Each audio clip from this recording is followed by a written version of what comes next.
Hello সবাইকে। আজ আমরা সকাল সকাল চলে গিয়েছিলাম গড়ানহাটা মার্কেটে।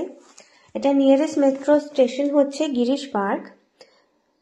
গড়ানহাটা মার্কেট হচ্ছে হোলসেল মার্কেট জুয়েলারির, যেখানে গোল্ড প্লেটেড জুয়েলারি পাওয়া যায়। কপার বেসের উপর যে জুয়েলারিগুলো হয় সেগুলো এখানে অনেক কম রিজনেবল দামে পাওয়া যায়।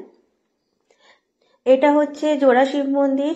এখান থেকেই মোটামুটি মার্কেটটা শুরু হয়েছে। এই একটা গলিতেই রয়েছে সব দোকানগুলি।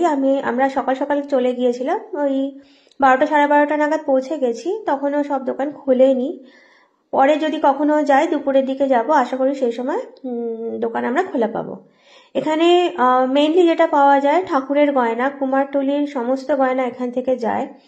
আর পুজোর সময়ও সমস্ত গয়না যায়। বড় বড় মন্দিরগুলোতে মায়ের গয়না, সমস্ত গয়না এখান থেকে সাপ্লাই হয়। সাথে কপার বেসের জুয়েলারিগুলো, গোল্ড প্লেটের জুয়েলারিগুলো পাওয়া যায়।